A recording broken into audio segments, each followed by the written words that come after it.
ಬೆಂಗಳೂರಿನ ಕೆಆರ್ಪುರಂನ ಸೀಗೆಹಳ್ಳಿಯ ಅಪಾರ್ಟ್ಮೆಂಟ್ ಒಂದರಲ್ಲಿ ನಡೆದಿದ್ದಂತಹ ತ್ರಿವಳಿ ಕೊಲೆ ಕೇಸ್ ದಿನಕ್ಕೊಂದು ಟ್ವಿಸ್ಟ್ ಅನ್ನು ಪಡೆದುಕೊಳ್ತಾ ಇದೆ. ಆರೋಪಿಗಳು ಬೇರೆ ಬೇರೆ ಹೇಳಿಕೆಯನ್ನ ನೀಡುವ ಮೂಲಕ ಪ್ರತಿ ಬಾರಿ ಬೇರೆ ಬೇರೆ ಹೇಳಿಕೆಯನ್ನ ನೀಡಿ ಪೊಲೀಸರ ತನಿಖೆಯ ದಿಕ್ಕು ತಪ್ಪಿಸುವ ಪ್ರಯತ್ನವನ್ನ ಮಾಡ್ತಿದ್ದಾರೆ.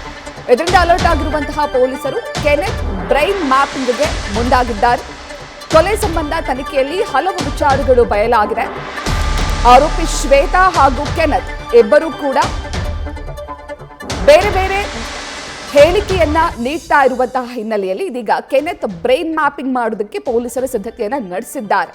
ಸದ್ಯ ವಿಚಾರಣೆ ಸಂದರ್ಭದಲ್ಲಿ ಇಬ್ಬರು ಹೇಳಿರುವಂತಹ ಹೇಳಿಕೆಗಳು ಸತ್ಯನ ಅಥವಾ ಸುಳ್ಳ ಅಂತ ಪರೀಕ್ಷಿಸೋದಕ್ಕೆ ಪೊಲೀಸರು ಸಿದ್ಧತೆಯನ್ನ ಮಾಡಿಕೊಂಡಿದ್ದಾರೆ. ಈ ಬಗ್ಗೆ ಹೆಚ್ಚಿನ ಮಾಹಿತಿಯನ್ನ ನೀಡ್ತಾರೆ ನಮ್ಮ ಪ್ರತಿನಿಧಿ ಚಂದ್ರಶೇಖರ್. ಬ್ರೈನ್ ಮ್ಯಾಪಿಂಗ್ ಮಾಡೋದಕ್ಕೆ ಆರೋಪಿಯ ಒಪ್ಪಿಗೆ ಕೂಡ ಇರಬೇಕು, ಜೊತೆಗೆ ಸುಪ್ರೀಂ ಕೋರ್ಟ್ ಒಪ್ಪಿಗೆ ಕೂಡ ಇರಬೇಕು.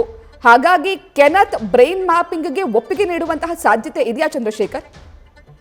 ಖಂಡಿತವಾಗಿಯೂ ಪ್ರತೀಕ್ಷಾ, ಏನು ಈಗಾಗಲೇ ಸಾಕಷ್ಟು ವಿಚಾರಣೆಯನ್ನ ಕೆನೆತ್ ಜೊತೆಗೆ ಶ್ವೇತಾ ಇಬ್ಬರನ್ನು ಕೂಡ ಈ ಒಂದು ಟ್ರಿಪಲ್ ಮರ್ಡರ್ ಕೇಸ್ಗೆ ಸಂಬಂಧಪಟ್ಟಂತೆ ವಿಚಾರಣೆಯನ್ನ ಮಾಡಿರುವಂತಹದ್ದು. ಆದ್ರೆ ಎಲ್ಲೋ ಒಂದ್ ಕಡೆ ಆರೋಪಿಗಳು ಹೇಳ್ತಾ ಇರುವಂತಹ ಮಾತುಗಳು ಸತ್ಯನ ಅಥವಾ ಸುಳ್ಳ ಅನ್ನುವಂತಹ ವಿಚಾರಕ್ಕೆ ಸಂಬಂಧಪಟ್ಟಂತೆ ಬ್ರೈನ್ ಮ್ಯಾಪಿಂಗ್ ಮಾಡಿದ್ರೆ ಎಲ್ಲೋ ಒಂದ್ ಕಡೆ ಇನ್ವೆಸ್ಟಿಗೇಷನ್ಗೆ ಮತ್ತಷ್ಟು ಹೆಲ್ಪ್ ಆಗ್ಬಹುದು ಅನ್ನುವಂತ ಹಿನ್ನೆಲೆಯಲ್ಲಿ ಈಗಾಗಲೇ ಕೆಆರ್ಪುರಂ ಪೊಲೀಸರು ಏನು ಕೋರ್ಟ್ ಅಂದ್ರೆ ಇಂದು ಆ ಶ್ವೇತಾಳ ಒಂದು ಕಸ್ಟಡಿ ಕೂಡ ಮುಗಿಯುತ್ತೆ. ಅದಾದ ನಂತರದಲ್ಲಿ ಕೆನೆತ್ ಅನ್ನು ಕೂಡ ವಶಕ್ಕೆ ಪಡೆದು ಆತನನ್ನ ಬ್ರೈನ್ ಮ್ಯಾಪಿಂಗ್ಗೆ ಅವಕಾಶ ಮಾಡಿಕೊಡ್ಬೇಕು ಅನ್ನುವಂತ ವಿಚಾರಕ್ಕೆ ಸಂಬಂಧಪಟ್ಟಂತೆ ಕೋರ್ಟ್ ಮೊರೆ ಹೋಗಕ್ಕೆ ಪೊಲೀಸರು ಎಲ್ಲಾ ರೀತಿಯಾದಂತಹ ಸಿದ್ಧತೆಯನ್ನ ಮಾಡ್ಕೊಂಡಿರುವಂತಹದ್ದು. ಯಾಕೆಂತಂದ್ರೆ ಈ ಒಂದು ಮೊದಲನೇದಾಗಿ ಇಬ್ಬರು ಆರೋಪಿಗಳು ಕೂಡ ಏನು ಮೊದಲನೇದಾಗಿ ಅರೆಸ್ಟ್ ಮಾಡಿದಂತ ಸಂದರ್ಭದಲ್ಲಿ ಇಬ್ಬರು ಕೂಡ ಬೇರೆ ಬೇರೆ ರೀತಿಯಾದಂತಹ ಒಂದು ಹೇಳಿಕೆಗಳನ್ನ ಕೊಟ್ಟಿದ್ರು. ಅವ್ರು ಇಬ್ಬರನ್ನ ಕೂಡ ಒಟ್ಟಿಗೆ ಕೂರಿಸಿ ಅದಾದ ನಂತರದಲ್ಲಿ ವಿಚಾರಣೆ ಮಾಡಿದಂತ ಸಂದರ್ಭದಲ್ಲಿ ಕೆನೆತ್ ಮರ್ಡರ್ ಮಾಡಿದ್ದಾಗಿ ಏನು ಶ್ವೇತಾ ಹೇಳ್ಕೊಂಡಿರ್ತಾಳೆ.